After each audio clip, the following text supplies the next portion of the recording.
Awesome. So we're going to go ahead and get started. Are both sides present and ready to proceed with the case of State v. Ryder? Yes. Yes, Your Honor. All right. Prosecution, do you have any pretrial matters you would like to attend to before we begin? Yes, Your Honor. Permission to make appearances before the court? Of course. Good morning, Your Honor. My name is Zoe Lloyd, and along with my co-counsel, Lily Besser. Good morning, Your Honor. And Kira Dappin. Good morning, Your Honor. We represent the prosecution in this case. Your Honor, what are the prefaces about displaying exhibits to the witness, judge, and jury? You can just display them when you're ready. And Your Honor, may we assume that all of the witnesses have been previously sworn? You may. With that, prosecution is ready to proceed. All right. Anything from defense? Yes, Your Honor. May we have permission to make appearances before the court? Of course. Good morning, Your Honor. My name is Cami Park, and I, along with my co-counsel, Camila Alvarez. Good morning, Your Honor. And Melissa Reed. Good morning, Your Honor. Represent the defendant in this case, Ms. Jordan Ryder. Good morning, Your Honor. Your Honor, we have a few documents we'd like to share with you in the chat. All right.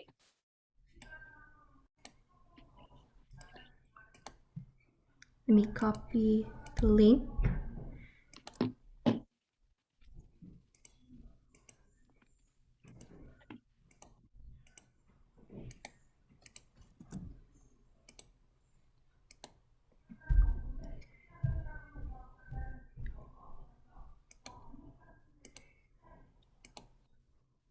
All right, I got the link.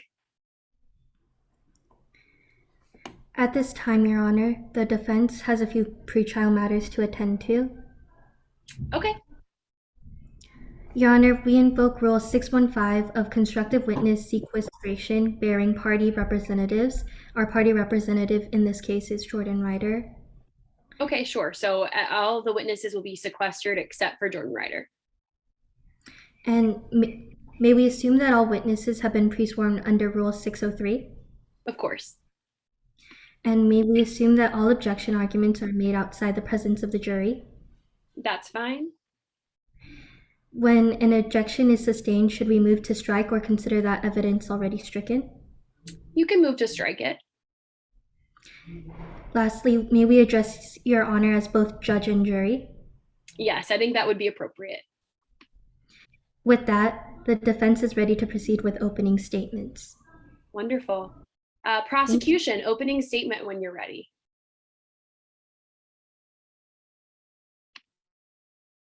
May it please the court. Jordan Ryder's fantasy could not be Parker Page's reality. Parker Page was diagnosed with brittle bone disease while the defendant was in jail. While the defendant was incarcerated, they began to detail a life for Parker and them through letters back and forth. These letters contained superhero fantasies. Jordan Ryder wanted her daughter, Parker Page, to not let her disease win. The defendant didn't realize until seeing their daughter with brittle bone disease that this could not happen, even if Parker wanted to. Alas, the defendant kept on pushing that fantasy onto Parker until the final push off the cliff on the Leckrone Loop hike. The defendant never accepted the truth of her daughter's disease. The defendant never truly accepted the truth that although it was Parker's dream to go on adventures with her mother, she was too sick. And conditional love and aspiration was only met if Parker succeeded in their fantasies. The defendant's conditional love for Parker was only bent on fantasy, a fantasy that Parker was not able to keep up with. Today, we will be showing you the reality, not the fantasy. We have charged the defendant with aggravated murder. As prosecution, we will be bearing the burden. We will be proving beyond a reasonable doubt the defendant knowingly caused the death of their daughter. Today, we will be calling two witnesses. First, you will hear from Detective Chesney. They will tell you about a napkin that was found on the defendant's person that shows evidence of planning around Parker's death. That included an increase in the insurance policy and making sure that what they were going to say to 911, if it got to that point, was going to be clear and concise. Second, we will be calling Kelly Dews, who was a camper at the scene of the crime. She will tell you about the defendant and Parker fighting and one specific scene of aggression on the Lockwood Loop. Jordan Ryder's fantasy could not be Parker Page's reality. The defendant murdered Parker after their fantasy of a better life could not be fulfilled. For that reason, after you have heard all of the evidence, at the end of this trial, we will ask you to return a verdict of guilty. Thank you. Thank you very much, prosecution. I'll hear from the defense now. And Your Honor, I just want to make sure you can hear and see me okay? I can, thank you. May it please the court. Members of the jury, this is a case about assumptions that made a mess of a mother only trying her best. It has been assumed that Miss Ryder had had enough of her daughter, became consumed by anger, causing her to push her daughter to her death off of the Lockwood Loop. However, the truth will prove otherwise. On July 14th, 2018, just 6 weeks after being released early from prison on good behavior, Miss Jordan Ryder decided to take her daughter, Parker Page, to Calkins Campground to fulfill her promise of providing dreamlike adventures for her daughter. You see, Parker Page suffered from brittle bone disease, a genetic bone disorder. Miss Ryder knew about her daughter's diagnosis, which is why she was genuinely concerned for her daughter's health and safety. She also wanted to utilize this camping trip as a way to prove to her daughter just how brave and strong Parker really was. Now, you have just heard from prosecution that Jordan Ryder's fantasy could not be Parker Page's reality. Miss Jordan Ryder was far from the perfect mother, and she admits to her many flaws. But you will hear testimony from this loving, caring mother that despite all of her flaws, she was simply putting forth her best efforts to make up for lost time and her mistakes by giving her daughter a life that she deserved. Members of the jury, you are going to hear from one witness, Miss Cameron Lee, an experienced camper who is very familiar with Calkins Campground. Miss Lee will walk you through what she witnessed on the weekend of July 13th through 15th of 2018, as well as describe her friendly encounter with Jordan Ryder and Parker Page. You will then hear Miss Lee testify that it was the assumptions that made a mess of a mother only trying her best. That to Miss Lee, it just seemed like everybody around her was only assuming Miss Ryder murdered her daughter. Now, you will hear from prosecution that Miss Ryder knowingly beat her daughter with the hiking staff, ultimately pushing her to fall to her death. However, you will hear my client, Miss Jordan Ryder, explain where she was the night of her daughter's death, why she decided to take a drive in the middle of the night. But more importantly, you will learn why this mother would never, under any circumstances, knowingly cause the death of her daughter. The most important thing in the world to her. I ask you to remember that the prosecution has charged my client with aggravated murder, a charge that will not be met. More importantly, I ask you to remember that the prosecution must prove their case beyond a reasonable doubt that Miss Ryder knowingly caused the death of Parker Page. So if at the end of today's trial, you still see any other reasonable, logical explanation as to what might have happened or what might have caused the death of Parker Page, you, members of the jury, must find my client not guilty of aggravated murder. Miss Jordan Ryder was only a mother doing her best, but the assumptions made a mess. Therefore, at the conclusion of today's case, the defense will ask you to find my client, Miss Jordan Ryder, not guilty. Thank you. Thank you, defense. We're going to keep moving along. Prosecution, would you like to call any witnesses?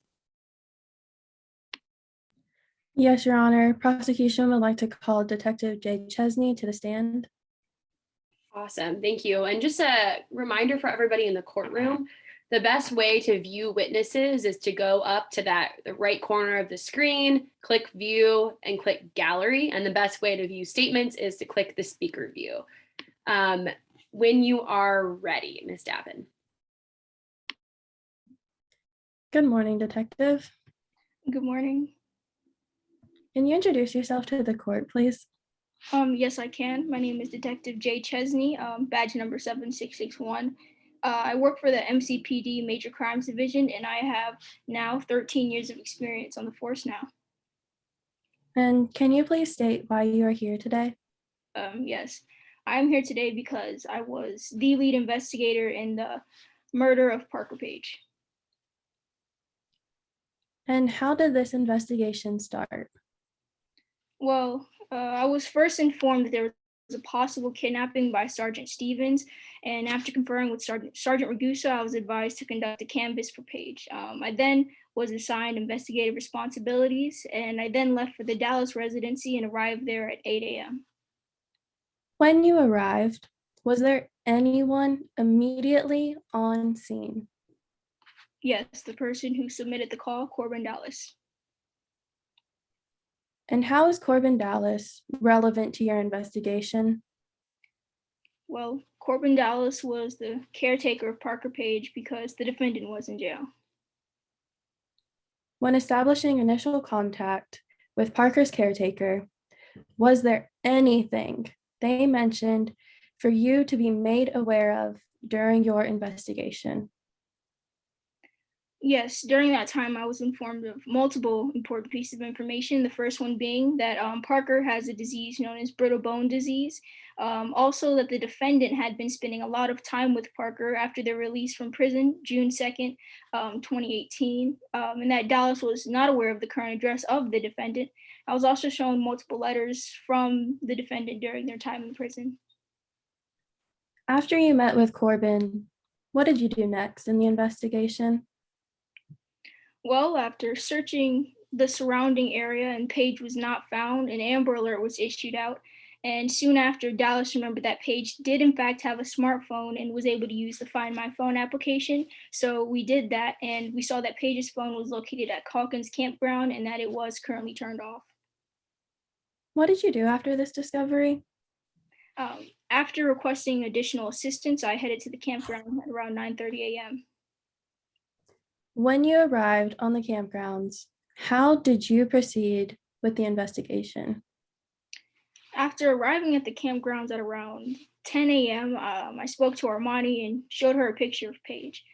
She stated that she did, in fact, recognize the girl and that she was on the campgrounds prior that night. And she was also with a parent and that they were located on campsite 12. So then Rodriguez led me to the campsite. After you got access to campsite 12, what happened next? Well, I actually found the defendant sleeping inside of their green tent. It was mesh of sorts. Rodriguez confirmed that the defendant was in fact the person or the parent that Paige had left with that prior night. I then woke up the defendant and introduced myself. How did the defendant react to your presence in their tent? Well, the defendant was extremely nervous while being confronted. They spoke rapidly and said a lot. Objection, Your Honor. Speculation. Yeah, to what specifically, defense? To specifically Detective Chesney saying that the defendant was nervous upon arriving or upon speaking with them. Okay, response, prosecution?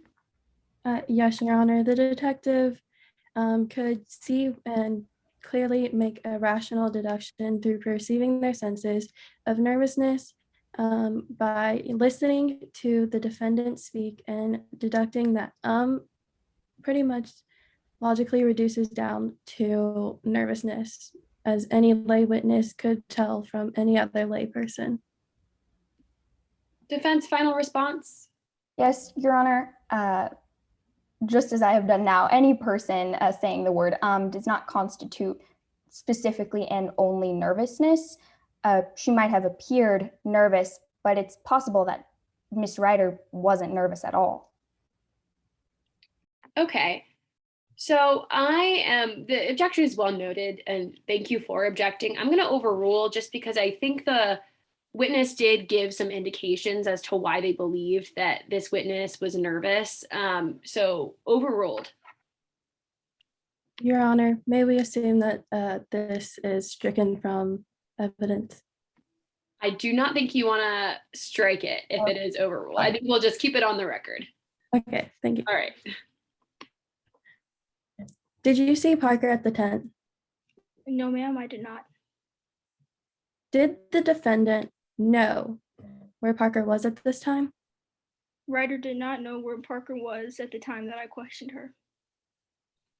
Did the defendant mention the last time they saw Parker? No, they did not. They just said that Parker had gotten lost. Did the defendant call 911 after realizing their daughter had gotten lost? No, they did not. Why didn't they? Well, the defendant stated that they did not call 911 because of their criminal history and because they were afraid that they had violated their probation agreement. After you heard this, what were the next steps you took? Well, I told my patrol officers to arrest the defendant based off of my belief that Ryder had violated their probation agreement. Immediately after, I searched Ryder's person and I found Exhibit 26 in Ryder's pocket. Your Honor, permission to display Exhibit 26 to the witness. You may.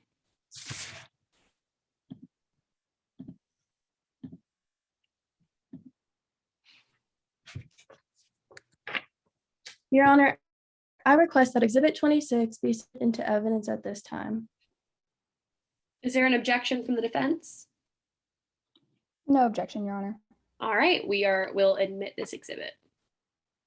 Detective Chesney, what is this?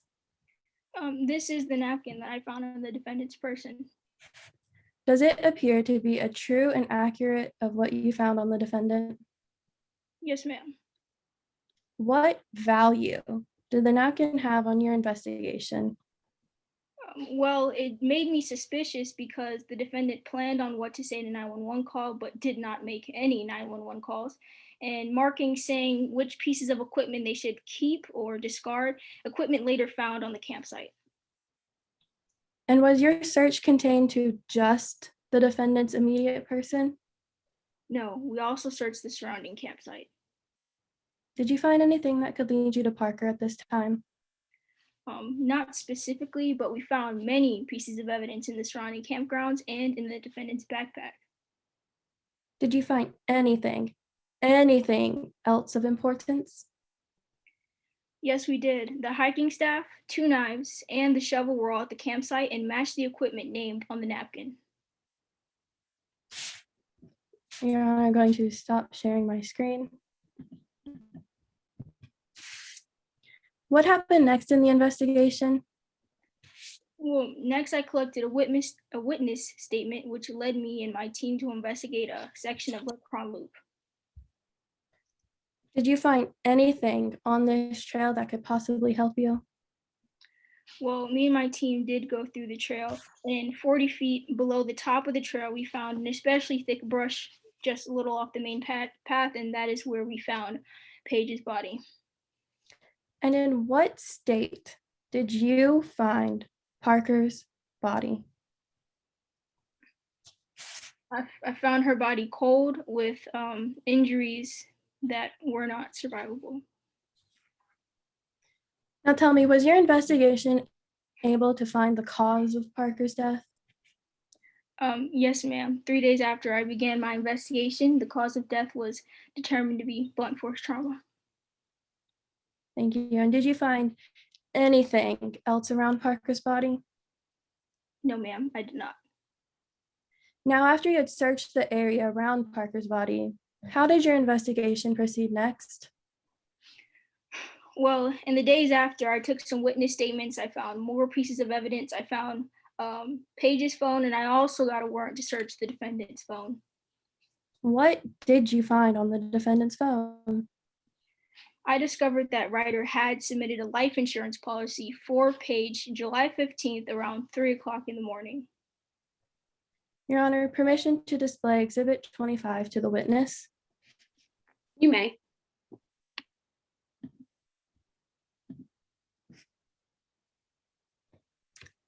Your Honor, I request permission to enter Exhibit 25 into evidence at this time.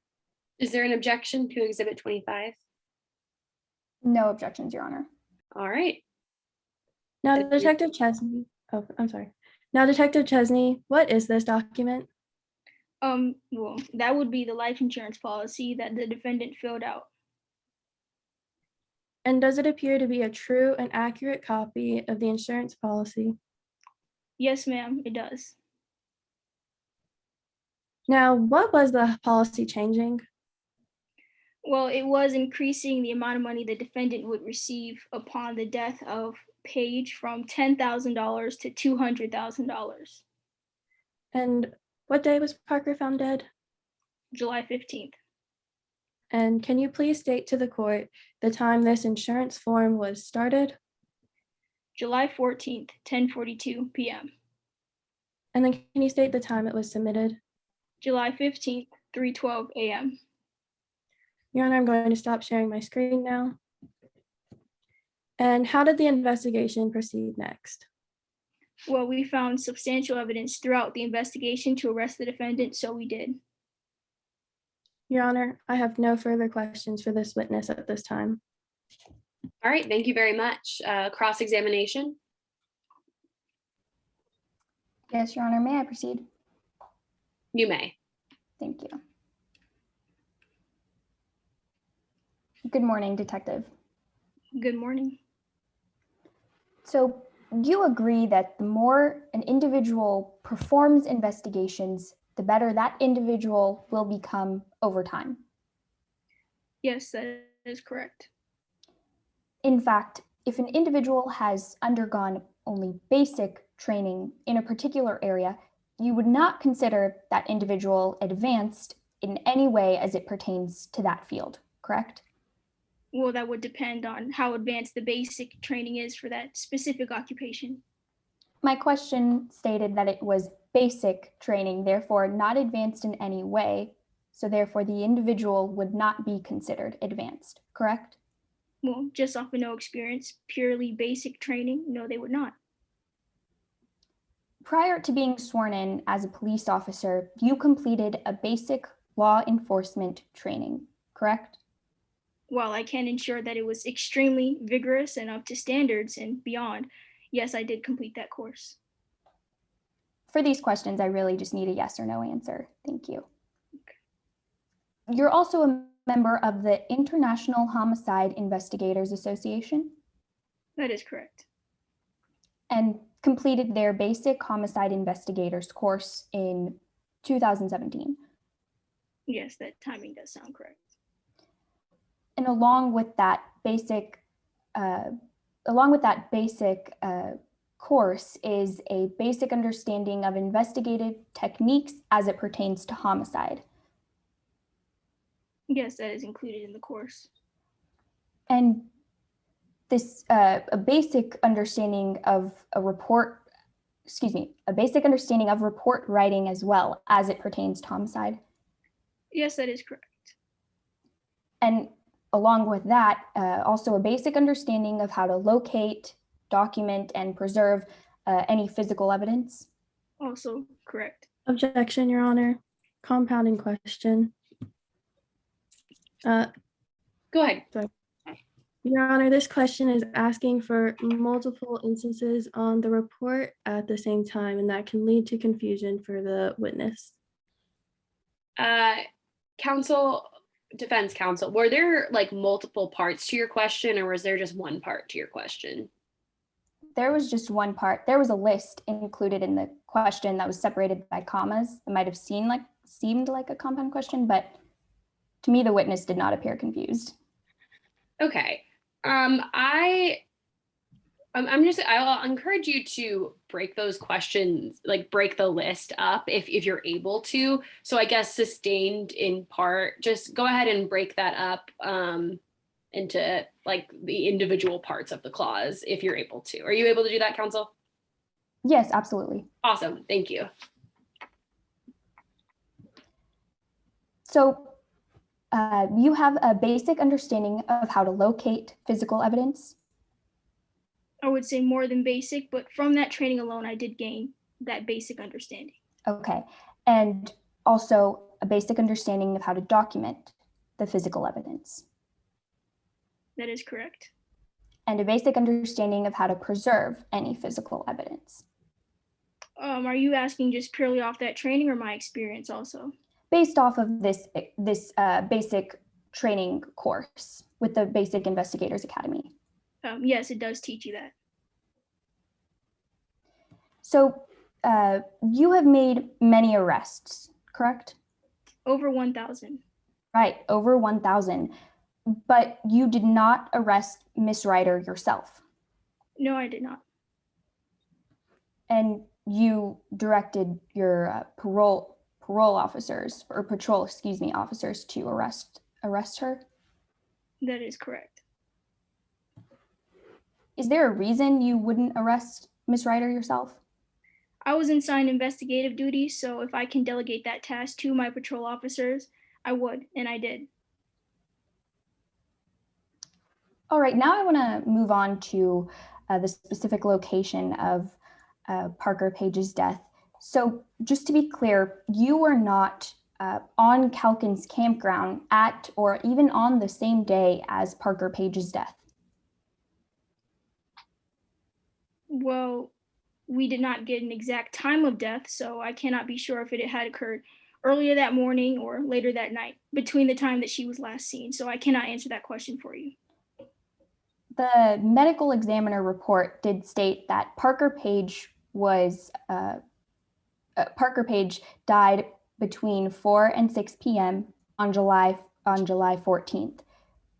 Well, that was not in the report. It was cause of blunt force trauma. If you could cite where you have the time of death, that would be amazing. The medical examiner does not actually give a specific time of death, but if you would give me a moment. Relevance. If the medical examiner does not give an exact time of death, I don't see why this should be relevant to the cross-examination. Defense? Your Honor, I'm simply trying to gain an understanding of where the detective was at the time or around the time of Parker Page's death. Okay, defense, just a question for you. Why does that specific fact that you're trying to get out, why does that matter to this case? Just to prove that the detective was not there when Parker Page died, only after. Okay, I understand now. In that case, I'll overrule. So just for timing purposes, I'm actually not going to pull up. We're actually just going to move on. So according to the medical examiner report, that cause of death was blunt force trauma. The day, at least, of Parker Page's death, regardless of morning or night, was July 14th, correct? Well, can you cite that for me? Refresh my memory. Because I only know the time that I had found the body and the time that she had last been seen. And when was the last time she had been seen? Well, the last time that we had been seen from the evidence that I gathered was by Jordan Ryder. You can find that in my conversation with her. And that was which day? I'm sorry. I forgot which specific day, but it was a couple days after I first talked to them. Okay, you know what? Actually, let me just rephrase my question. You were not at Calkins Campground on July 14th. No, I was not. You arrived there the next day, July 15th. That is correct. And this was because the assignment had been given to you, the assignment of Parker Page's death. That is correct. So you arrived to the campsite after Parker Page went missing. That is correct. And you received whereabouts of Miss Ryder, her mother, from the campground owner? Yes, person who was working there at the time. Yes. I'm sorry, what was that last part? Sorry. The person who was working there at the time. Okay. Yeah. And when you were giving your direct, you mentioned she was sleeping in her green tent when you arrived? Yes. So you woke up Miss Ryder in her green tent. Yes, that is correct. And when you were speaking with her, you mentioned she was extremely nervous. Yes, because she was speaking rapidly and said I'm a lot. Also mentioned how she was nervous that she might have violated her probation and the sorts. So would you agree that any individual woken up by a stranger would be nervous? Well, if it's a police officer, in some circumstances, yes, but I really just need a yes or no. Well, I can't speak for all people, so. Okay. And you directed your patrol officers to arrest her? Yes, that is correct. Because you believed she was in violation of her parole? That is correct. Do you know the specific terms and conditions of Ryder's parole agreement? Well, not specifically her, but based on our conversation, yes, I could infer. Do you know which then specific term or condition Ryder was violating? Well, not specifically, but she did tell me herself that even she was afraid that she violated her probation. Right, she was afraid, but you as a detective, as an investigator, did not have a specific term or condition to arrest her based off of. Well, no, that's what we figure out at the station, ma'am. So you would say you arrested her without probable cause? I did have probable cause. The probable cause was that she may have violated her probation by taking her daughter without the knowledge of Corbin Dallas.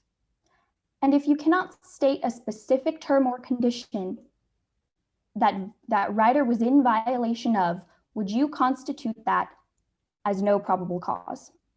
No, I would not. I did have probable cause. It was a possible kidnapping. I'm not asking you about a kidnapping or what you believed. I'm asking if an arrest made without knowing a specific term or condition is probable. Repeat the question one more time. My apologies. I'm trying to comprehend. No worries. I'm asking if an arrest made based on your belief that she was in violation of her parole agreement, if that arrest was made without knowing even what term or condition she was in violation of, would that have been an arrest made without probable cause? No. Can you explain why? I can't explain why, because if the defendant herself was even worried and told me that she had taken her child without the knowledge of Corbin Dallas, regardless of the specific code of her probation, that is probable cause. Okay. And you didn't interrogate any witness who saw Jordan Ryder murder Parker Page. There were no eyewitnesses for this case. Thank you, Your Honor. No further questions. Thank you very much. Redirect for the detective.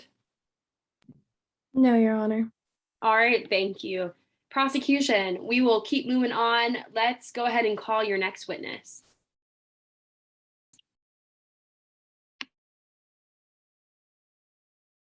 Your Honor, I would like to bring Kelly Deuce to the stand. All right. You can start when you're ready. Good morning, Ms. Deuce. Can you briefly tell the court what you do for a living? Good morning. My name is Kelly Deuce. As a little background, I was born and raised in Okanagan Valley, Canada. I like to think of myself as a triple threat. I am a professional thrill seeker, a social media influencer, and a freelance travel writer. Be on the lookout for my book, Living Like Kelly, coming to you to a Barnes & Noble near you. Tell me a bit more about your role as a social media influencer. Well, I have my own MeTube channel. Go subscribe at The Real Kelly D with 4,000 subscribers. Well, technically, it's a little bit under 3,800, but I've learned to exaggerate the numbers a bit just to generate better ad revenue. Some of my most popular posts have over 20,000 hits, like the one from where I jumped from the CN Tower and got arrested, or the one where I jumped from the Willis Tower and got arrested, or the one where I jumped from. Objection relevance. That's the idea. Prosecution, is this relevant? No, Your Honor, it's not. Okay, I am going to, I'm gonna like half overrule and half sustain. So I'll overrule. I think what's on the record now is fine because it's just background information, but I think that we will stop the witness from continuing down this journey, as interesting as it sounds. You mentioned exaggerating numbers to generate better revenue. Is exaggerating something that you do often? No. I don't lie. I exaggerated a little bit, and only for economic stability. Being an influencer is extremely hard. You're constantly competing against the next person to be heard or to be seen, and the amount of viewers or subscribers I have really influences the income I have, so I do what I have to do in order to keep a roof over my head. When I'm given the option of saying whether I have 3,000 or 4,000 followers, 3,800 is a lot closer to 4,000. Thank you. Do you recall where you were on July 15th, 2018 and why? On July 15th, 2018, I was at Calkins Campground. I was there that weekend to hike, of course. As I later found out, that was also the day Parker was found dead. I remember feeling something off in the atmosphere, like things had shifted and nothing was normal that day. Can you briefly explain your relation to the deceased, Parker Page, and the defendant, who is Jordan Ryder? They were hikers I encountered on the Lacron Loop on my way up to Calkins Rock. I personally introduced myself because I like meeting other hikers, and that trail was particularly lonely. They really stand out in my memory because I was confused about Jordan's name. I thought it was Morgan, #embarrassing, and I remembered I have a 10-year-old cousin named Parker. When did you first meet Parker and the defendant? I met them about 20 to 30 minutes into the trail, so it was about 3:30 to 3:40ish. My first encounter with them was honestly kind of tense for me. It was this preteen girl, Parker, who seemed like she wasn't all that into the hike, and her parent, Jordan Ryder, who very much was. Can you explain why Parker seemed like she wasn't all that into the hike? Well, as someone who has seen their fair share of unenthusiastic kids on hikes, it seemed to me I had come across that type of situation. Maybe it had something to do with the girl's limp and the hike being kind of long and hard. What happened after they introduced themselves? Jordan asked me if I had been on any other trails, and I mentioned one I had been to previously. I actually suggested they check it out when Jordan responded, "The way things are going with this kid's attitude, I don't think we're going to get much up this trail." And well, awkward. There was this eerie feeling after she said it. Then Parker began poking the staff she had been using into Jordan's leg, and Jordan snatched the stick out of her hand and poked Parker back. Eventually, I wished them good luck and made my way past them, but it felt so uneasy being around them. And what happened after they introduced themselves? They both seemed kind of tense to me, and a little bit frustrated. I knew this because I heard both Parker and Jordan make negative remarks about each other in this hike. For example, when I heard Parker, she said Jordan loved her stories more than her, and that made me think that maybe this hike was Jordan's interest, but not really Parker's. But I can't really speak that much more on that because I wasn't in their heads. Can you describe the areas in which you hike? Yeah, so at the campground, there were cabins. When I first arrived, I was supposed to check in at the first cabin because, you're supposed to pay to get in, but there wasn't anyone there, so I just went on ahead and decided to pay later. I promise I did. I began with the Wagner Loop trailhead, which was down this dirt road. I then took a trail around the pond, and there was a road, but it was totally worth it. There was a slight elevation rise, but I made my way past it. On July 15th, it was really hot, so I knew there wouldn't be many people out on the trail. It was still kind of spooky anyway. I then got on the trail for the Lockwood Loop, but after talking to the pair earlier, I kind of wanted to explore a little bit and see something new.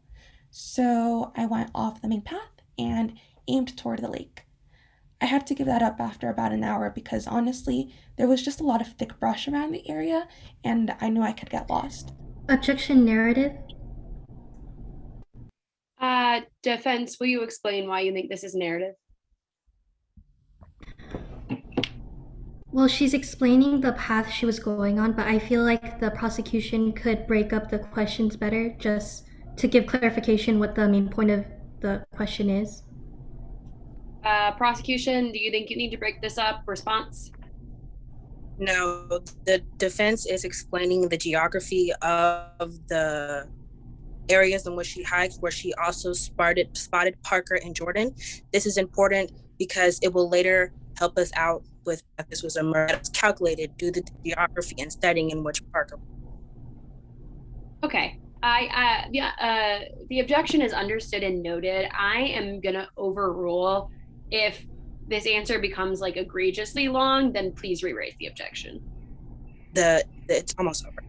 Thank you, Your Honor. Thank you. I would actually just like to go ahead and move on. Your Honor, do I have permission to share screen? Of course. All right. I would like to move exhibits 5 through 9 into evidence. Let me just do that right now. Share screen. And give me a moment. There is a little bit of technical difficulty. Here we go. And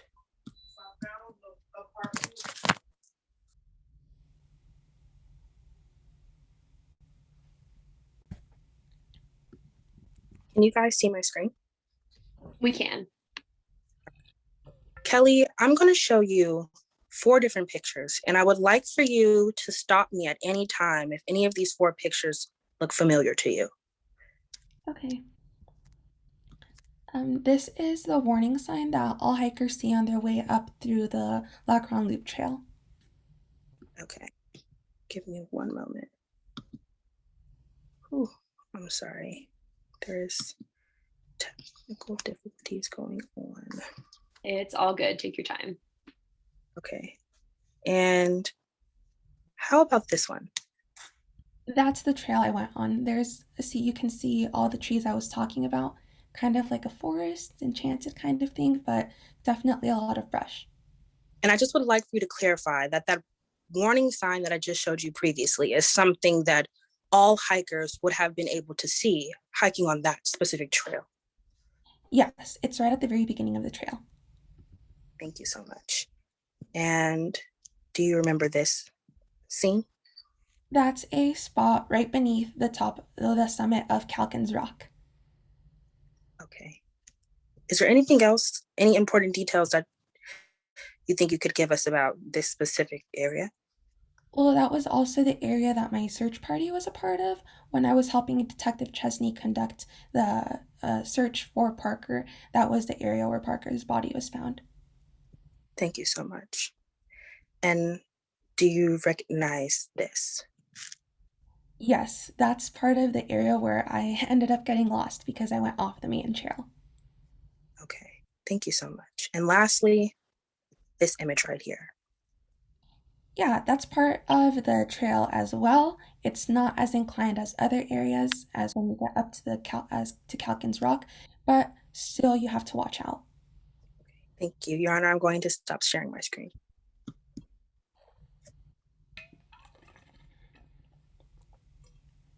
All right.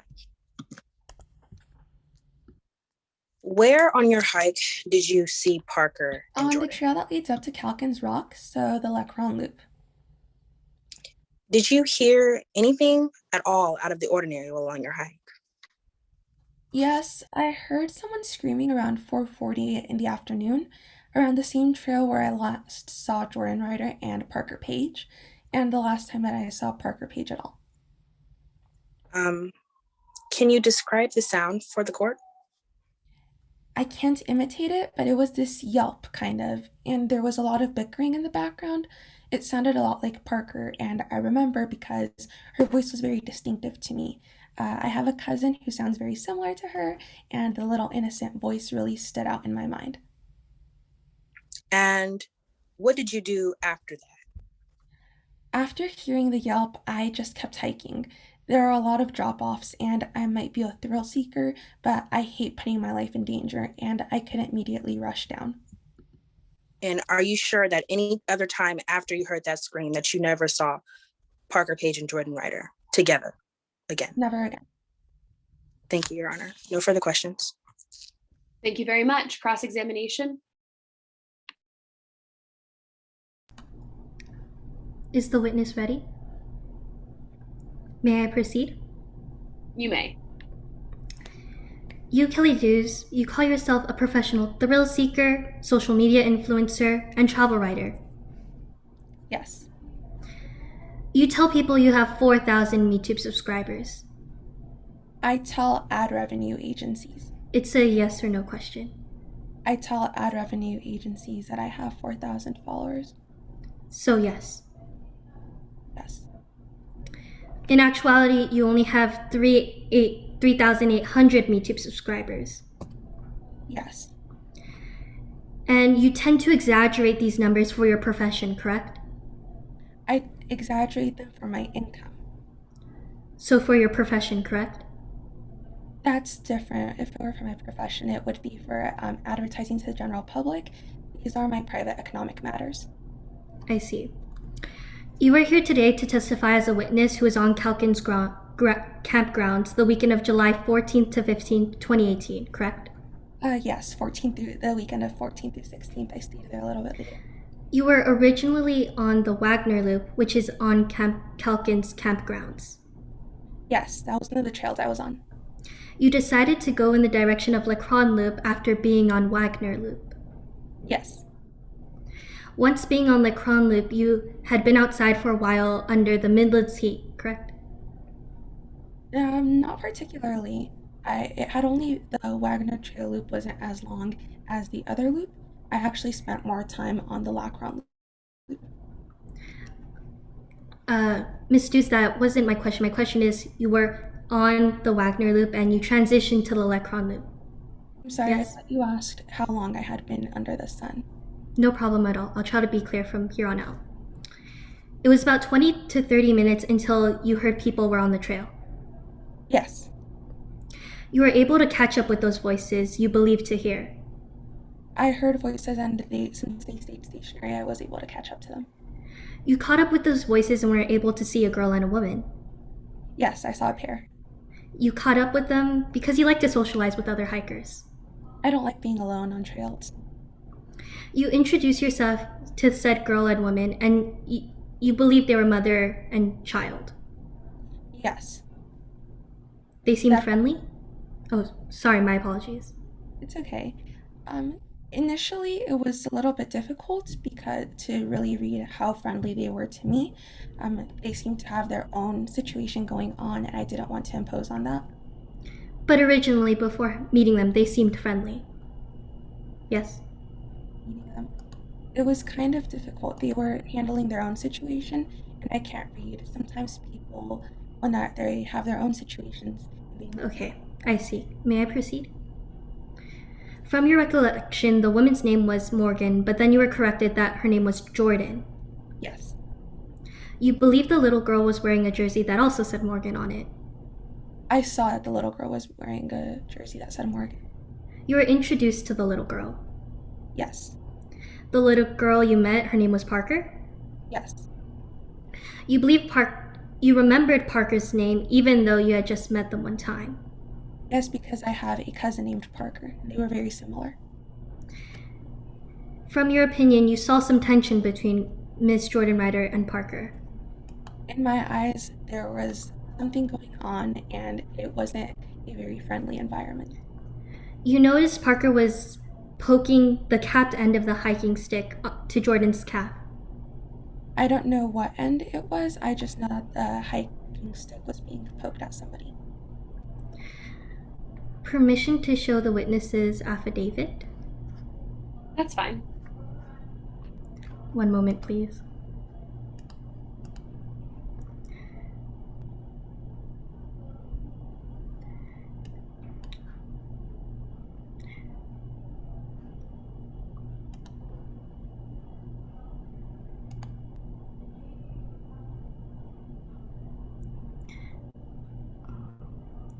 Right here in line 67, just to refresh your memory, you did say, luckily for Jordan, it was capped.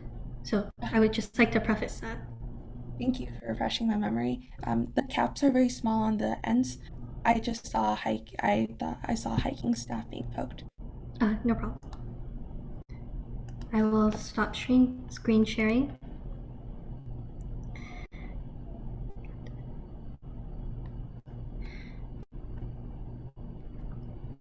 And from what Parker was doing, you saw that Jordan may have gotten a bit irritated from Parker's actions. He snatched away the hiking stick because I guess people don't like being poked with hiking sticks. From your recollection, when Jordan has the hiking stick, she made a motion towards Parker, but it didn't touch her, correct? It didn't touch her. I think Parker jumped back. And in response, Parker said something through her teeth, correct? Yes. And because of the situation, you moved on and told them good luck with everything. Yes. Your sole purpose to be on the campgrounds was to go to Calkins Rock, right? I wanted to go to Calkins campgrounds in general. A fellow author had recommended that I check out all the trails. See. To confirm, to get to Calkins Rock, you strayed off the original path that most hikers take. I didn't get to Calkins campground through a different path. I strayed off, but I got to the rock through the main trail. But you did stray off at some point, off the original trail. Yes. And after you went back to the trail, you had been wandering for about an hour. Yes. And you believed to have heard Jordan and Parker in possibly an argument.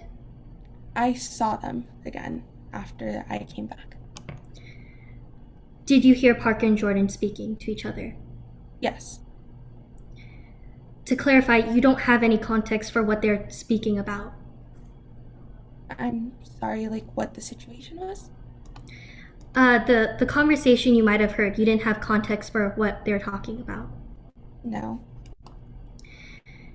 And from where you were standing to where you believe Jordan and Parker was, Jordan grabbed Parker's arm. The second time I saw them, so I saw Jordan grab Parker's arm. Not the hiking stick. No, not the hiking stick. May I show the affidavit once more? Sure. Thank you. So in line 84, you state, I turned around once more and thought I saw Jordan grabbing Parker's left arm, but I couldn't be sure. It could have been the hiking staff the girl was holding. So I would just like to remind you of what you said in your witness statement. No further questions, Your Honor. Thank you very much. Is there a redirect for this witness? No, Your Honor, there's no redirect for this witness. All right. Prosecution, I assume y'all are done with witnesses now.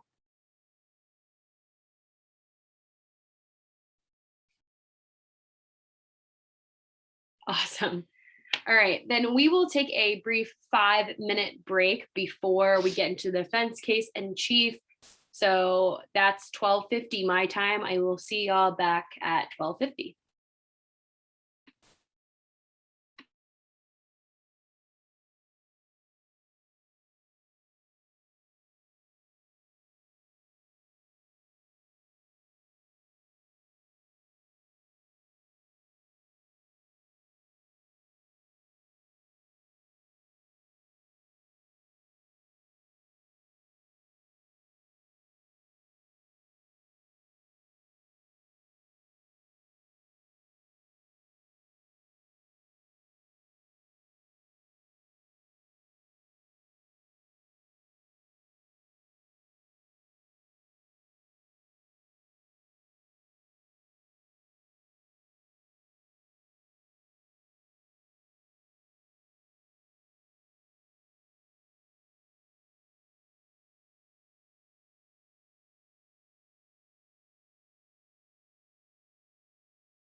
Alrighty, it is 12:50. So let's go ahead and get started. Is everybody back, or I'm sorry, are both sides back and ready to proceed?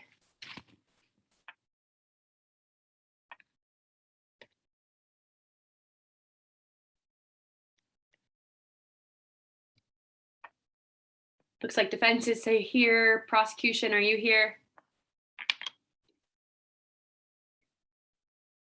Wonderful. Then defense, when you're ready, go ahead and call your first witness. Your Honor, defense would like to call Cameron Lee to the stand. All right.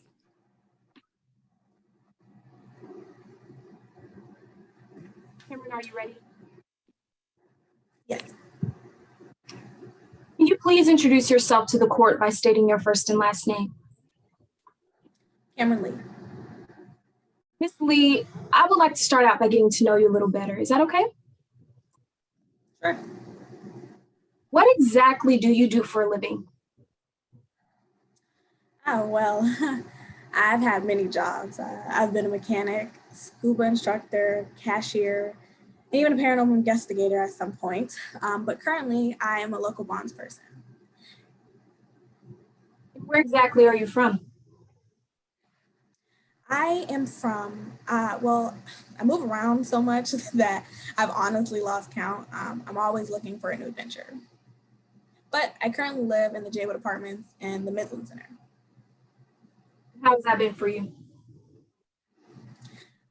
So far it's pretty good. The only thing is that the people keep leaving the back stairwell open and the parking lot behind can kind of get a little bit sketchy. So it's just temporary. So you mentioned you're always looking for a new adventure. Can you please tell us more about this? Well, yeah, so like I said, when I'm not working on the weekends, I like to get away and relax sometimes in winter. I enjoy going ice fishing. And in the spring, summer, and fall, when my heart loves the most, I like field camping. I kind of consider myself an expert camper. You mentioned you identified yourself as an expert camper. Can you tell us more about your camping experiences? Yes, I have been going camping since I was a kid. I remember one time my mom caught me in the basement lighting small fires. I usually was discreet back then, so it must have been too much smoke that time. I thought I would get in trouble, but she just said that next week we could go camping and that she would let me light the fire, but only if I promised never to play with fire again. I kind of kept my word for the most part. Ms. Lee, how are you involved in today's case? I was on the campsite the weekend Jordan and Parker were there. And which campsite was this? Calkins Campground. I was in campsite 8. What attracted you to Calkins Campground in particular? Well, the campers there are usually just characters. You never know what you'll find on the trails. How often would you say you visit to Calkins Campground? I usually go up there once or twice a month just to get away from the city. Ms. Lee, can you tell me about your most recent visit to Calkins Campground? Yes. I came straight from work. The rush hour that particular day was very crazy, so I didn't get there until after 7. I was worried I would be a little too late and I would end up getting campsite 12, which I did not want at all. But when I got there, surprisingly, no one was there. So Armani, the camp owner, she pretty much let me pick any site. So I picked campsite 8. So you mentioned you had a particular disinterest for campsite 12. Why is that? Campsite 12 is just too far away from everything and everyone. It's just not the campsite for me. So after you chose your campsite, what happened next? I settled in and I went on a walk around the river just to grab some wood to restart my fire. I saw there was someone parked at campsite 7, but at the moment, no one was there. But I got back to my cabin, made myself some breakfast. I got ready for the day. And then I decided since the weather was so nice, I would go out to Peterson Point. There's not such shade around there. So I just went for a quick hike and then back to the campsite for lunch. And around what time would you say approximately you returned from Peterson Point? I returned back to the campsite around noon. And when you returned, did anything seem alarming or out of the ordinary to you? On my way back to the campsite, there was a red Chevy truck that rolled past me. There was a little bit of ruckus, but man, if there were ever a muffler on that thing, it clearly fell off some time ago. But even over that, I could still hear the people arguing inside over which radio station to listen to. And when you noticed these individuals arguing, did you notice any physical violence taking place or aggression in any way? No, not at all. Honestly, I used to be younger too, so I used to always argue with my mom. So it didn't seem relevant to me. So. Can you tell me about Lecron Loop? Well, I've tried that climb before, but usually the elevation gets to me and I just give up halfway. So, Miss Lee, what impression did Jordan give you when she approached you?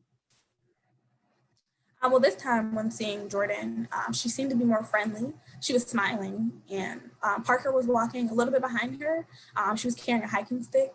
I noticed she seemed to have a bit of a limp. I said hello to them. Jordan said, "Nice to meet you." And I noticed Parker was wearing a U.S. women's national soccer team jersey. So I started to ask her about the team, and she just smiled at me.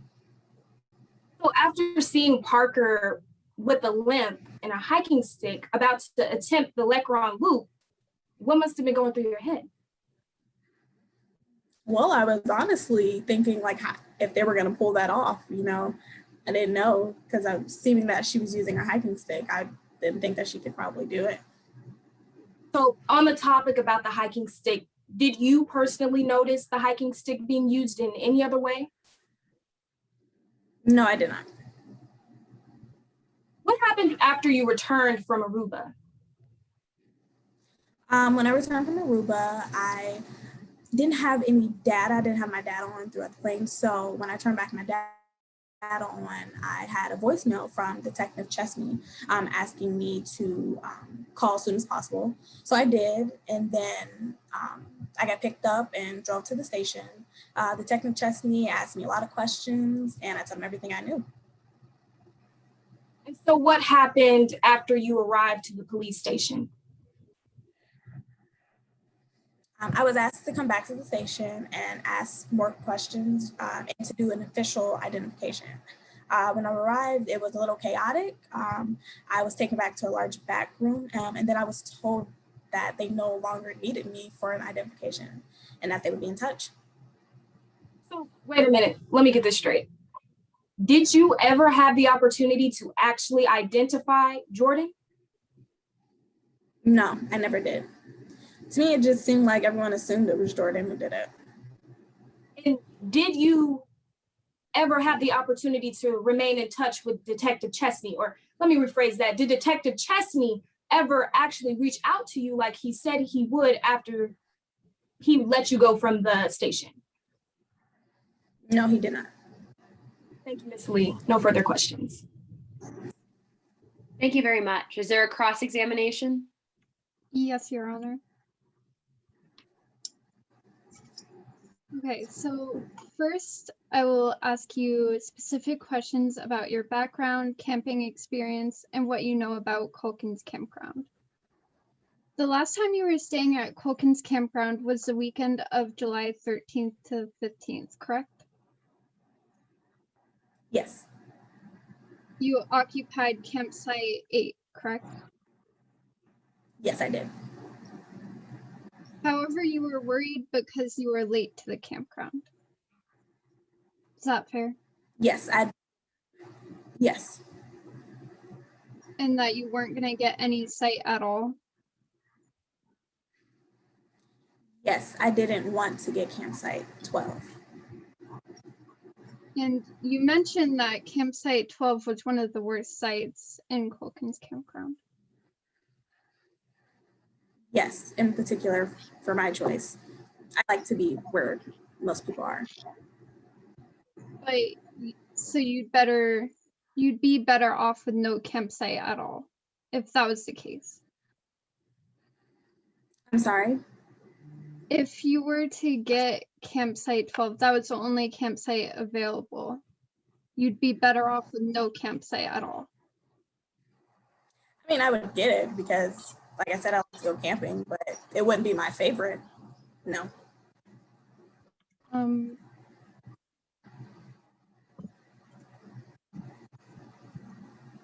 Permission to screen share?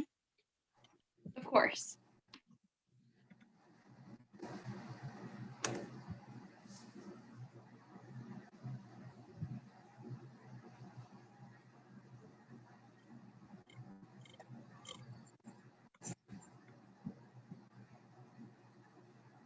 So in your affidavit, you mentioned that you'd be better off with no campsite at all. Do you recall that? I'm sorry, where was that at?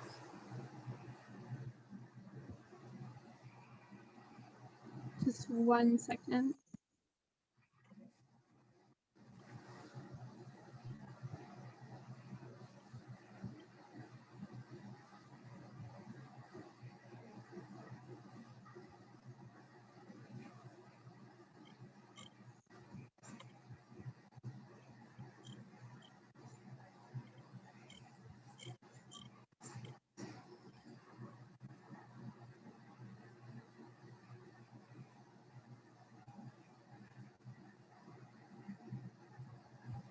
So you said, I was worried that I'd be too late to get one of the campsites, or even worse, get campsite 12.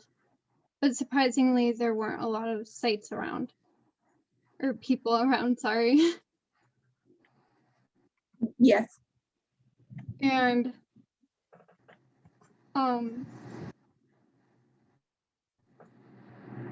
so can you rephrase your answer to you'd be better off with no campsite at all?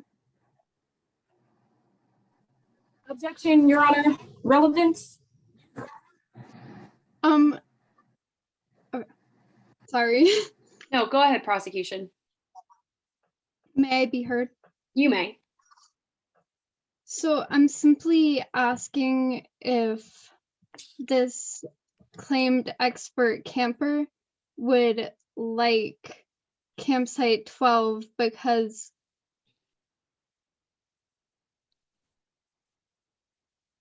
I'm sorry, can I just have a second to... Yeah, definitely. One thing to think about, can you kind of think about why you're offering this evidence? Like what's the point? What are you trying to prove? So my next question would have been, you claim to be an expert camper. And it seems that campsite 12 is a secluded area. It seems like an expert camper would have more of an adventure, with campsite 12 being secluded, having more space, just having the freedom to do whatever they wanted to. Defense? Yes, Your Honor. We've already established that this witness's, Cameron Lee's, personal preference against campsite 12 simply had to do with the fact that it was within a larger proximity from Muskie Pond. One of the main reasons that she even visited Calkins Campground this weekend. And also she's a self-identified expert camper. Okay. Yeah, I understand the point you're making here, defense. I am going to overrule, but prosecution, I would like to move on from this line of questioning at this point. So overruled, but please move on. Yes, Your Honor. I'm stopping sharing. Okay, so moving on. You're very familiar with Calkins Campground, true? Yes.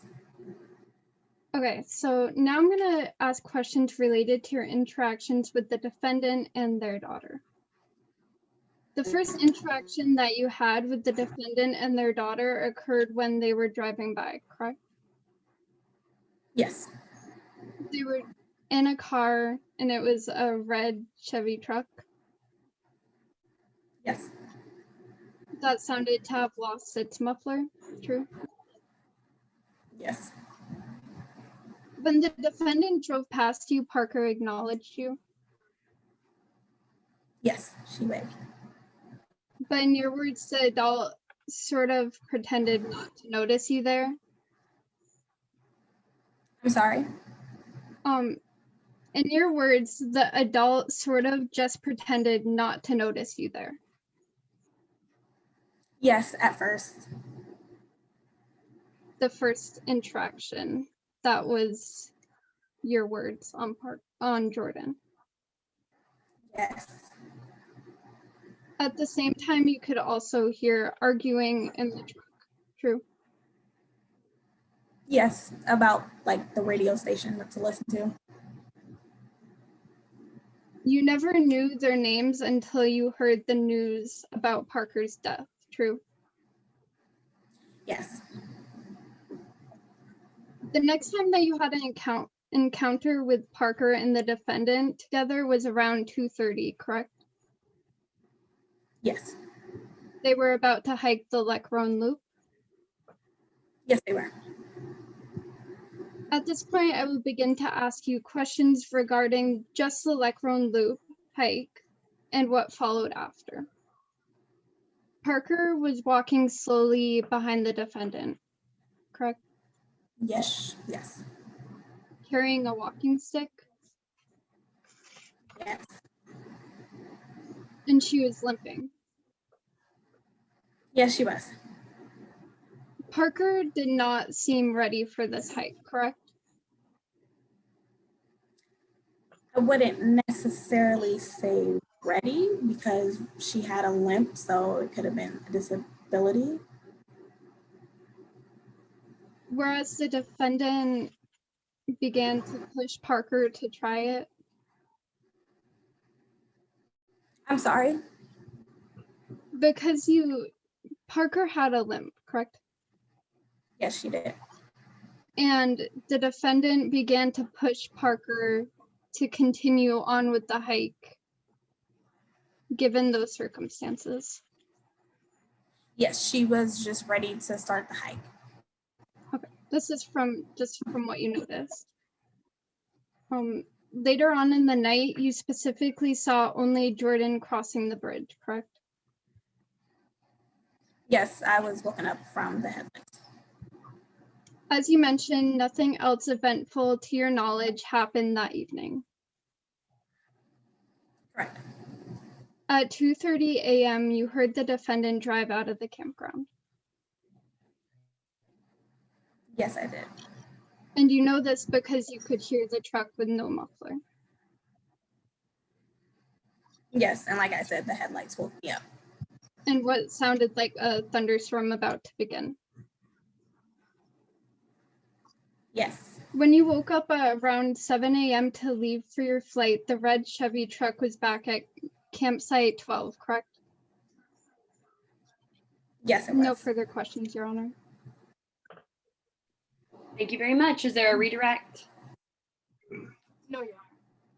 All right, this witness can be excused, and defense, go ahead and call your final witness. Our final witness will be Jordan Ryder herself, the defendant. All right, you may begin when you're ready. Good morning. Can you please introduce yourself to the jury? Hello, my name is Jordan Ryder. Why are you here today? I am here today because my precious baby girl, Paigey, passed away during our camping trip. What did being a mother mean to you? I'd be lying if I said it was easy, especially since, I didn't really have a good example growing up. I was in and out of foster care, and I never really had a stable mother figure, but, I wanted the best for my Paigey, and every moment was just so precious. And I told myself, once I got out of prison, I was going to be the best mother I could be to her. You mentioned going to prison. How did that affect your relationship with Parker? Honestly, it was a bit rough just because, Paigey was so young, but, we constantly wrote letters back and forth so I could stay in the loop. And, I treasured those letters. She would send me her little drawings and they just mean the world to me. I kept every single one. And, these letters were my motivation to get out on good behavior. You said you got out on good behavior. What does that mean? Well, it was a lot of work. Basically, I did a lot of community service and helped some of the younger prisoners get their GED. I also took anger management classes, which I think, really helped me. And I really tried to pay attention and apply what I learned.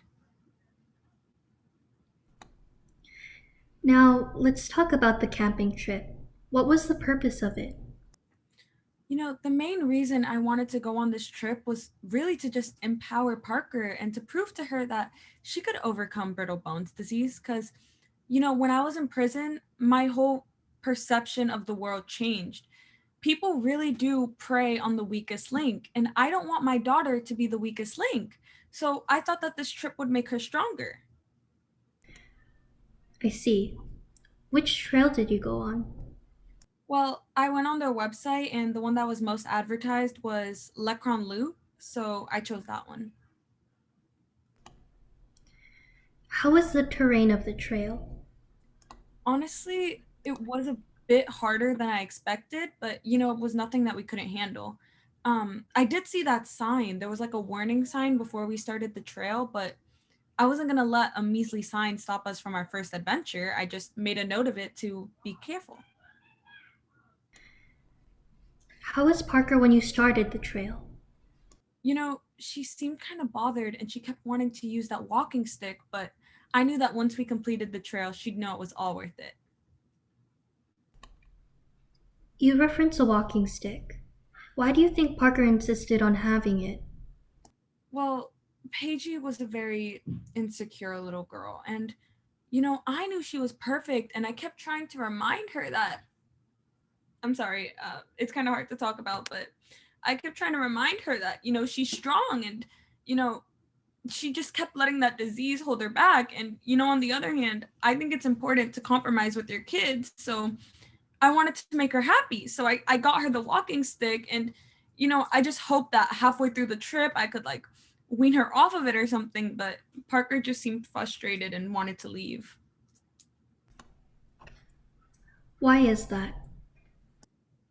She probably thought I was overstepping, which I guess it makes sense, because Paige got used to having an absent guardian and keeping to herself. So I know what it's like to be a teenager, so I thought I should just let her cool down. But I still wanted to let her know that now that I'm here, we could go through these struggles together and like I could help her.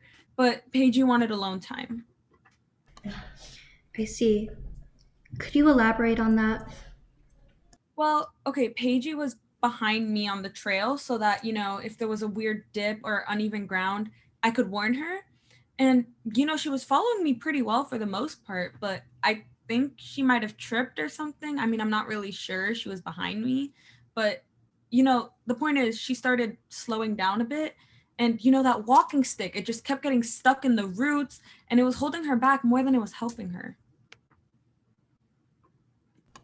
How was Parker at this point? Well, she kept comparing me to Corbin and saying that his absence was better than my company. And she was getting really frustrating and yelled. And, I understood the nagging and complaining, but, I'm the parent. So I thought that, when she raised her tone, I should discipline her. So I took the stick back, but I didn't think much of it. And what happened after? Well, I didn't think that she would fight me over it because, the whole point of this trip was to make her feel capable and independent. And we lost her father to a brain aneurysm. And, that's why I thought as the sole parent, it's important for me to teach her, to be fearless and powerful and unstoppable. And, even though I was trying to encourage her, she just wanted to go back to the campsite. So I thought I should just give her the space she needed. Could you explain why you gave her space? Well, one thing I learned in anger management is to clear your head when you get frustrated. So I let Paige go back to the campsite, and then, I would wait a bit before heading back so that, we could both have time to clear our heads and hopefully, not fight anymore. When you went back, how was Parker? Well, when I got back, she wasn't there, and everything in our tent was the way it was when we left it.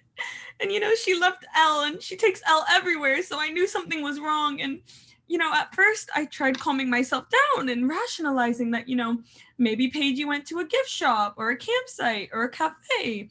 But I got stressed, so I don't know, I went to go look for her, and I don't know, I was just thinking about her, and I couldn't find her. So, I got stressed. I was like, what if I, overestimated her capabilities, or, she should have been fine to just go back to the campsite. But I don't know, I got stressed. So I just stopped at the diner to clear my head. Why did you go to the diner? Well, once I got seated, I needed Wi-Fi. So I had to buy something in order to sit. So I got a cup of coffee. And, I just had a lot of anxiety. So I grabbed the nearest thing to me, which was a napkin. And I had a pen. So I just wrote down what was going through my head. And, it was because I was really nervous about going to the police, especially because I have a record. I'm not dumb. I know what it looks like. So I decided to, write down my thoughts and, try to clear out my head so I knew exactly what I was going to say to the police when they came. But, I also knew that if the worst really did happen, that I wouldn't have the financial means to honor Paigey's memory. So, my old insurance policy wouldn't have covered it, and I couldn't afford the services that my Paigey deserved. So, I was just scared for her, and I did my best, and I tried using my better judgment, but assumptions just made a mess out of everything. What made a mess? Well, eventually the police came too, and I believe it was Detective Chesney that interviewed me. And, at first they seemed genuine, but then they just kept cutting me off, and I don't know, I just felt unheard, like as if they were already making a conclusion before hearing me out, because, I wasn't in a good place mentally.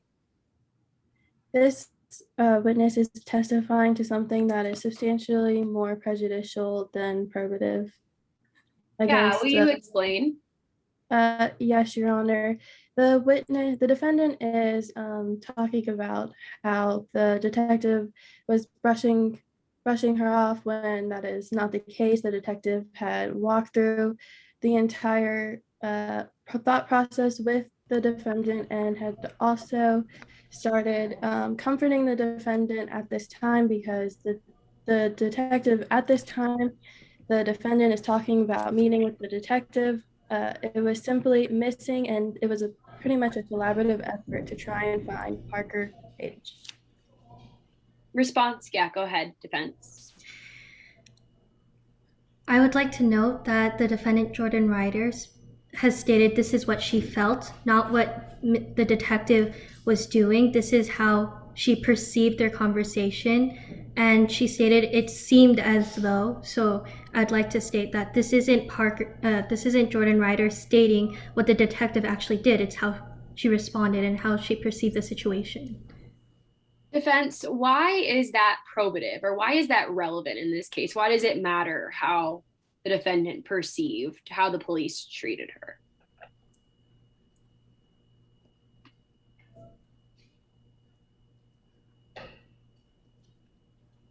Like, what could that impact in this case?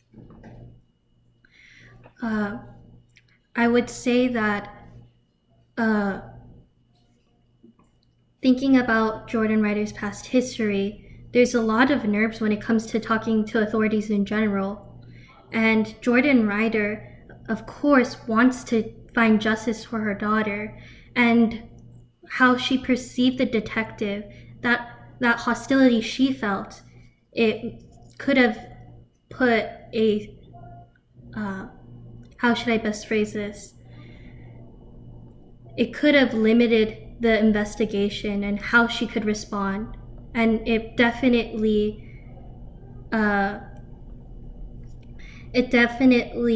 hindered the answers she could give him.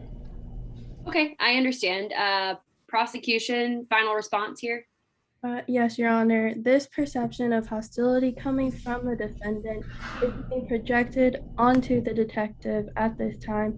Therefore, I'd like to state the case that this projection onto the detective of hostility is prejudicial towards the jury against the Detective Chesney, and it has probative value. Yeah, prosecution, I understand the concern and the argument here. That said, I do think there's some probative value here, and then it goes to like limits of the investigation or how the investigation could have been impacted. If you think, prosecution, that this doesn't comport with reality, I would encourage you to cross-examine on that. So if you think that the defendant isn't being truthful, you're welcome to cross-examine on that, and I'm going to overrule the objection. May I proceed, Your Honor? Go ahead. Ms. Ryder, what do you want out of this trial? You know, all I want is closure and peace of mind, and to not have to relive the day I lost my Paigey, and to not have to relive the day I let her leave my watch, and to not have to relive the day I was accused of killing the only person that really brought me light in this world. And I just want to be able to grieve my daughter in peace. Thank you. No further questions. Thank you very much. Cross-examination? Yes, Your Honor. Okay, Ms. Ryder, at the time of this investigation, you were out of prison for 6 weeks? Yes. And during your time in prison, you had arranged for Parker to live with Corbin while you were in prison? Yeah, he was my only family left, so I didn't really have a choice. And this arrangement was because Parker needed someone in her life that was familiar with her illness, brittle bone disease, correct? No, actually, we didn't find out about her brittle bones disease until well into her stay with Corbin. Okay. And now I'd like to ask you some questions about letters you wrote. While you were in prison, you had exchanged letters with Parker and Corbin. Correct. And the majority of the content of your letters with Parker was about a superhero storyline you and she created. Yes, we were so excited to go on those adventures. I'm sorry. Understandable. And the basis of this superhero story was to encourage Parker to be less timid and afraid of her brittle bone disease after you had found that out. Yes, I wanted to make sure that, you know, she was strong and powerful and she knew that she could overcome it. And the premise of the fantastical storyline was about going on adventures similar to the camping trip you took with Parker. Yes. And another common thread in these letters were Parker's injuries as a result of the brittle bone disease, correct? They were mentioned a few times, but not constantly, not really. But you would say that it was pretty common in the letters. Objection relevance. Defense, explain why you think this is irrelevant. I would say that the defendant wrote letters to Parker, and it was mainly a form of communication while she was in prison. And to say there's just one common thread as to why they wrote letters is irrelevant to this case and why the defendant is being tried. Prosecution, why is this relevant? Your Honor, this is relevant because I am getting ready to ask a follow-up question pertaining to this thread, and I stated that this was a second common thread that was in these letters after their shared storyline. Can you proffer or tell me what is this common thread that you're gonna talk? What is the link that you're making here? Just the defendant's anger about injuries of their child. Okay, so I I'm going to overrule this objection for right now. Defense, keep listening. And if you feel like that this connection isn't made, you can go ahead and re-raise that objection. Thank you, Your Honor. And hearing of your child's injuries, were you angry? No, I was more upset that, she was going through that, the fact that she was just struggling so much and that I couldn't be there for her. Understandable. And now, before going camping, you had stopped to get supplies for the adventure that was the beginning of a new start for you and Parker. Is this correct? And Parker wanted a hiking staff that you said she didn't need. No, I knew that it would, get stuck in the roots and it would hinder her more than it would help her. Your Honor, permission to display the deposition to the defendant. That's fine.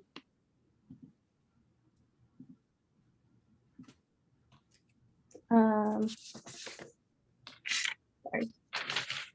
Now, Miss Ryder, you remember preparing a deposition for today's case? I do.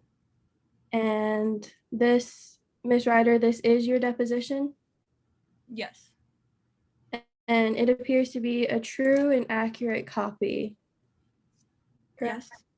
And everything in this document is true. Yes, I believe so. Please read along while I read aloud. We needed supplies, and then Parker wanted that damn walking stick. She didn't need it, and it made me so angry she wanted it. I read that correctly. Correct? Correct. Okay. Now, I'd like to ask you more questions about this camping trip. Is that you knew that Parker didn't like leaving the house for long? No, she seemed pretty excited for the adventure considering, we wrote back and forth in those letters about him.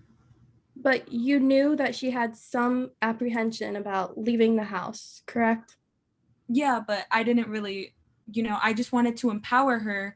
So I didn't really think much of it. Everyone has a little bit of apprehension before going on any major adventure. I was just looking for yes or no. Yet you continued on your agenda to push Parker out of her comfort zone to go on this camping adventure with you. Objection, speculation. What did you think specifically was speculative? I feel like the prosecution side is trying to allude that Jordan Ryder pushed Parker Page off the cliff by emphasizing that word. I feel like it can make the jury perceive the wrong image when Jordan Ryder is simply trying to testify what happened. I think there's a double meaning to the question. Okay, yeah. I understand what you're saying. I don't quite think it's speculative, but do you think that there is something else going on here? Because I think the argument you're making, what it sounds like to me is that there's some like prejudice to it. Yes, I may have spoken the wrong objection. Maybe I would say prejudice and probative is the correct one. Okay, great. Prosecution response. Yes, Your Honor, I'm not trying to prejudice for anything about push. That was simply just a common phrase people say, like you're pushing yourself out of your comfort zone or you're trying to do better. That's all I was simply alluding to, and it allows me to move into my next question as well. Okay, noted. I think we're not getting too prejudicial, so I'm going to overrule. Okay. And Parker had followed your agenda with the condition of using her hiking staff, correct? She agreed to, me for the stick, so I did buy it for her. I wouldn't really say that, if I bought it or not, that would have determined if she went on the trip. I understand. But the condition was that when she was hiking, is that more understandable?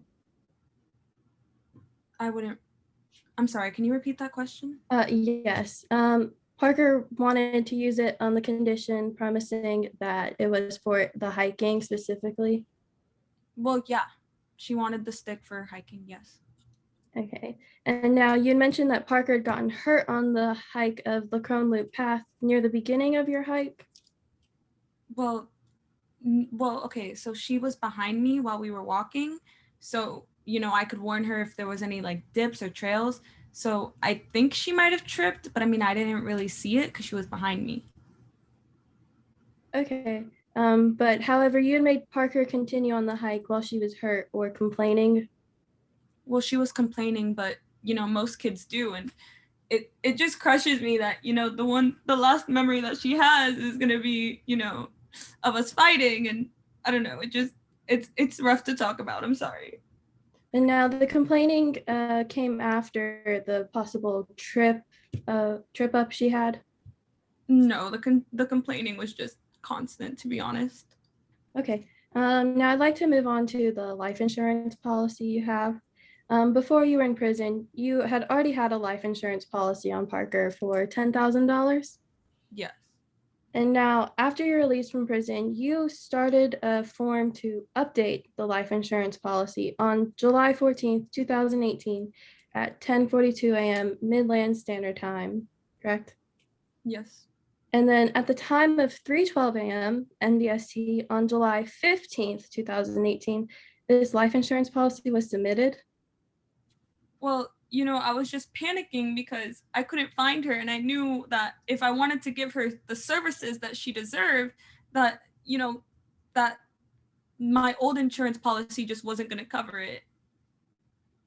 So at this time, you have presumed that Parker is dead? No. Objection, speculation. Response from the prosecution. Why is this not speculation?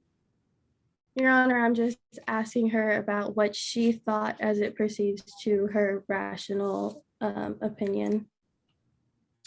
Okay, defense, response to that? She may proceed then. Okay, then overruled.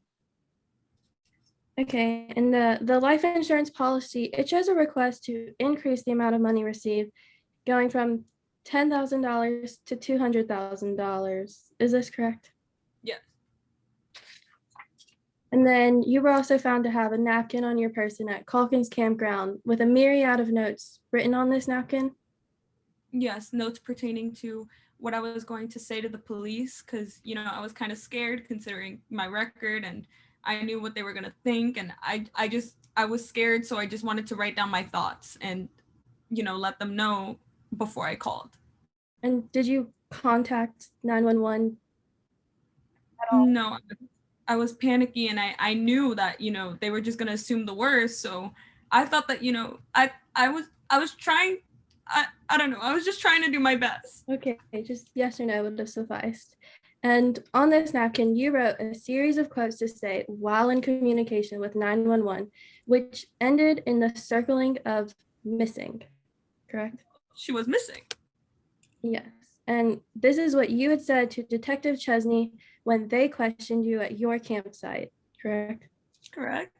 And on this napkin was also the different amounts of money matching the exact amounts on the life insurance form, correct? Well, yeah, I was just writing down what was there. So, okay. Well, at the diner. Yes or no? I'm sorry, what? Can you repeat Just yes or no would suffice, please. I know that you want me to just answer yes or no, but it's hard for me because it's my daughter that we're talking about, and such simple answers just don't tie up what happened. Okay, and yes, so no further questions, Your Honor. Thank you very much. Is there a redirect of this witness?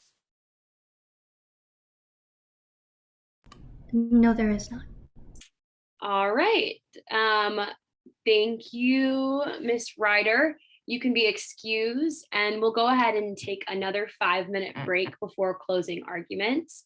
So we'll come back at, let's say, 1:40 Eastern time, and we'll hear closing arguments. Thank you, Your Honor.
All right, are our closing attorneys here and ready to proceed? Looks like defense is here. Prosecution. Your Honor. All right, then I will hear prosecution closings when you're ready. All right. Stuff.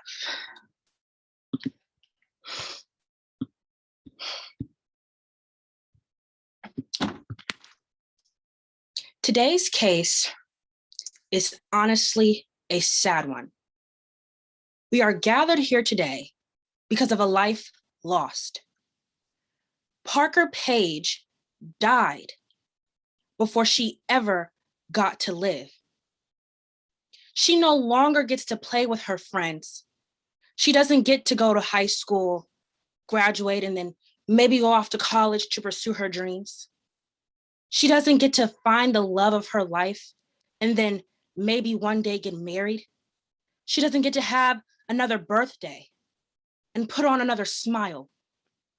She doesn't even get to represent herself here today, to speak her truth and tell her story.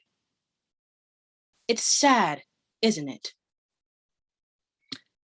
Although my job here today is to prosecute Jordan Ryder, I must be real with you, jury. I feel so sorry for her. Because over anything, she was supposed to be a mother whose child is now lost. And now she could potentially lose her own freedom. There is an old saying that a lot of mothers say to their children when in trouble, and it goes, I brought you in this world, and I can take you out of it.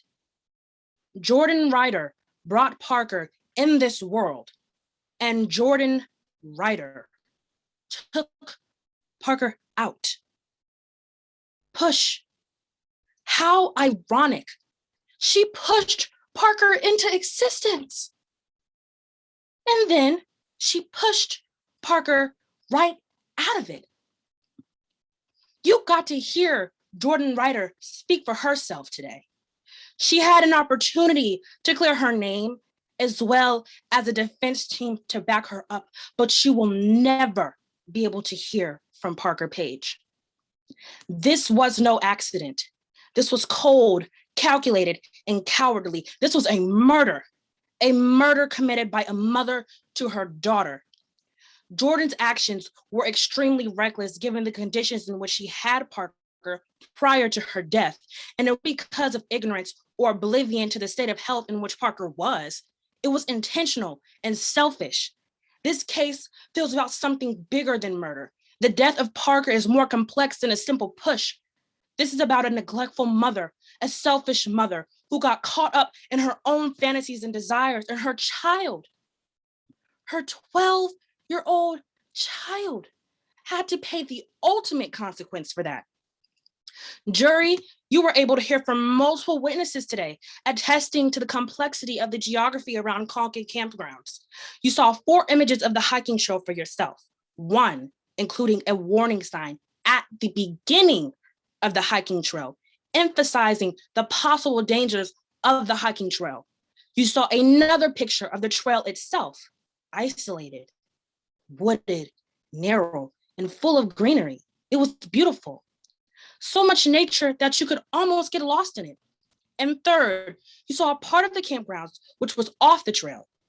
There was no clear pathway, yet this is the same off trail that was used by search parties and officers to discover 12-year-old Parker's lifeless body that was found at the cliff, which brought you your 4th image.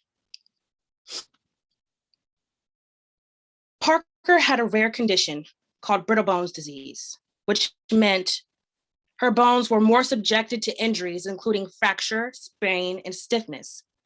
According to her documents, her body was almost always sore. She had constant aches and pains. So you see, the setting in which Parker was found does not seem like a setting she would have chosen to be in. You heard from Detective Chesney, the leading detective on this case. You heard how they found a napkin with Jordan Ryder's handwriting, containing multiple statements and phrases they would say to the police if they got caught or ever called. The napkin said things like, "I was just so angry, and I didn't mean to do it," or questions on whether or not they should keep the phone, the walking stick, the shovel, and the knife. May I add that all these tools were found on the scene. You also heard how Jordan Ryder increased Parker's life insurance policy by $190,000 before she ever called the police and before her daughter's body was ever found. You heard Jordan Ryder say that the reason she did that was because she wanted to be able to prepare for Parker's funeral proceedings because she didn't have that much money. But you see, she did this before Parker was ever even found dead. It hadn't even been 24 hours. May I also add that she did this while Parker was missing. Instead of looking for her daughter or calling the police, she was worried about getting arrested and how she was going to get her next paycheck. Notice during this time, there's a constant pattern in the things or people Jordan Ryder was worried about. Herself. You heard Jordan say that she wanted her insecure little Paigey to overcome her disease. You see, the thing is, BBD is a lifelong disease. There is no cure. In fact, over time, it only gets worse. Yet Jordan Ryder still brought her to that campground, even if that meant that Parker was going to get hurt. At the beginning of the hike, Parker was injured, yet Jordan Ryder kept pushing, despite the pain and agony that Parker may have been in. Despite what may have been best for Parker, Jordan still pushed. The defendant spoke on bonding, but bonding does not include jeopardizing someone's health and life. Bonding does not include life insurance.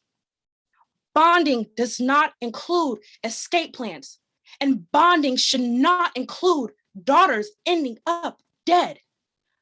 Yet, for Jordan Ryder, it did. You listened to Jordan Ryder testify to how much she loved her daughter, but you also heard about how every action or choice she made for Parker was a choice that Jordan Ryder would only benefit from. Hiking is something that she wanted to do. Increasing that life insurance policy is something that she wanted to do. Staying in that camp while she knew her daughter was missing is something that she wanted to do. Mothers and fathers are supposed to protect their children, but Jordan Ryder did everything but protect her child. She constantly put her daughter in danger for her own selfish reasons, for doing what she wanted to do. You see, from the very beginning, this was never about Parker for Jordan. This was about Jordan. This was about her wanting to make up for her failure to be a mother to her child, even if that meant pushing her away. Even if that meant her precious little Paigey would get hurt. I won't argue that Jordan Ryder didn't care about Parker because, in all honesty, who wouldn't care about their ticket to the next way out of misery or guilt or maybe even death? You heard the evidence today. You got to hear from Jordan. But remember, jury, we are not here for Jordan.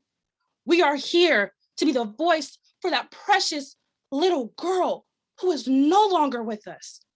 We are now the voice for Parker, who will make sure that at least once a choice is made for Parker that is actually about her, not to fulfill some underlying sense of guilt.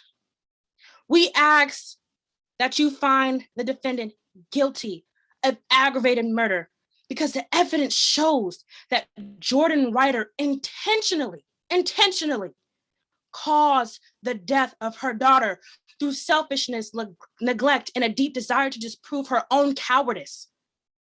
Parker Page is dead because Jordan Ryder couldn't get what she wanted. And it's up to all of you to be the voice for Parker. And it's up to all of you to see that she is held accountable. Thank you. Thank you very much, prosecution. Defense, when you're ready.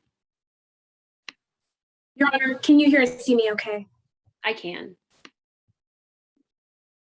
May it please the court. There is no perfect parent. There is no perfect human. But all that you and I can do every day is live and try to strive to become a better version of ourselves than we were the day before. You see, my client, Jordan Ryder, was no exception. Yes, she struggled with insecurities. Yes, she struggled with anger. And yes, she struggled to reconcile the memories of an infant child to the reality of a growing and maturing young adult who happens to have brittle bone disease. But she tried her best. And unfortunately, assumptions got the best of her. Earlier, you heard the prosecution claim that Jordan was living a fantasy. You see, my client, Jordan Ryder, is being charged with aggravated murder, meaning that she knowingly and intentionally murdered her daughter using physical force to push her off of the Lockwood loop, resulting in her death. Now, the prosecution has argued that as long as an individual has enough training and practice in a specific field or area, then their credibility should remain intact. Well, I would argue that my client, Jordan Ryder, has had more than enough training in the area of anger management. She completed the necessary training. She took the necessary steps seeking the ultimate reward of regaining her one and true love, her daughter, Parker Page. You see, this is not a case about a woman living a fantasy. This is a case about a woman simply trying her best. Nevertheless, we are not here to prove whether she could or could not control her temper. We are here to prove that Jordan Ryder did not have the means nor the motive to murder her child. The prosecution presents this charge before my client, Jordan Ryder, with confidence, asserting that they have met their burden of proof,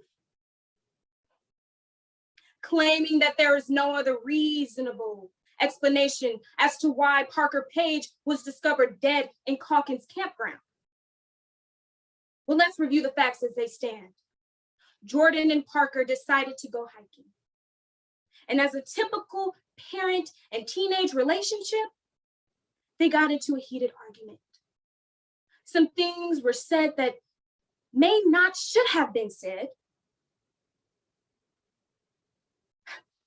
And Jordan, simply applying the skills that she learned while in anger management, decided to give her daughter some space to cool down. A few minutes pass by. Jordan begins to search frantically for her daughter. Attempting to calm her nerves, she decides to stop at a diner for a cup of coffee, hoping and praying that her daughter will turn up soon. Jordan desperately grabs the first thing within reach, a napkin. And she begins to write down her thoughts. She gains the courage to contact the police, entrusting them with the most valuable asset to her life, her daughter, Parker Page. Now, surely law enforcement who have promised to protect, defend, and serve our communities would be able to look beyond Jordan's past and take every measure possible to ensure that Parker is found. Wrong. You see, when law enforcement arrived, Detective Chesney immediately began assuming that Jordan was to blame. They made sure to keep their interrogation direct and cutthroat, not allowing Jordan to get a word in edgewise. Why? Because they made an assumption about her based on her past. Members of the jury I would like for you to take a moment to think about someone or something that is important to you. Could be a child, could be a parent, a friend, or maybe even a neighbor. Now, for a second, imagine that that person has gone missing. So you call the police desperately, seeking their assistance. Once they arrive, they begin to interrogate you and point the finger at you, framing you as the suspect because of the person you used to be. How would you feel? How did Jordan feel? Jordan Ryder was overwhelmed with assumptions. You see, no parent is expected to have all the answers. I submit to you that Miss Ryder was aware of this fact. Thus, she handled her daughter's disability the best way she knew how. So no, Miss Ryder was not perfect. And I would submit to you that the American legal system is not perfect. But today, I would like to remind you, members of the jury, of one simple yet often overlooked concept that remains in our judicial system today. That concept is that you and I are innocent until proven beyond a reasonable doubt to be guilty. It is not guilty by assumption. You see, Detective Chesney assumed that Jordan Ryder was responsible when they directed their patrol officer to arrest her within minutes of speaking with her without probable cause. Kelly Deuce assumed that Jordan was a negligent parent after allegedly witnessing what happened to what appeared to be a yelp and bickering between Jordan and Parker. And members of the jury, if you vote a verdict of anything other than not guilty today, you would be assuming the unlikelihood of an individual to rise above their past and create a life which is fulfilling to them. It is your moral duty and obligation to find my client, Jordan Ryder, not guilty for causing the murder of her child, her one and only true love. Do not allow Jordan Ryder's fate to be determined by faulty assumptions and a lack of evidence. Thank you. Thank you very much. Prosecution, do you have a rebuttal? Yes, Your Honor, we do. The defense Go ahead. was tried to argue that we don't have enough evidence to prove beyond reasonable doubt that this was a murder, but we have more than enough evidence to prove that she was reckless, she was inconsiderate, that she was selfish. We have more than enough evidence to prove that Jordan Ryder did not have Parker's best interest at hand. The defense argued that she would never intentionally cause the death of her daughter, but the evidence proved that she definitely intentionally caused harm. Parker was not ready for what Jordan was asking for. You heard the defense say that it was Parker's dream to go on these trips with her mother, when really, in all honesty, it was just Jordan's. Jury, I'm not looking to give Jordan a way out of this, and I'm sure you aren't either, but she must be held accountable because all of the circumstances in which she had Parker prior to her death is the reason why she is dead. Guilty is the only morally acceptable verdict for this trial. Guilty is what you must find her, because beyond reasonable doubt, Jordan is guilty. Thank you. Thank you very much.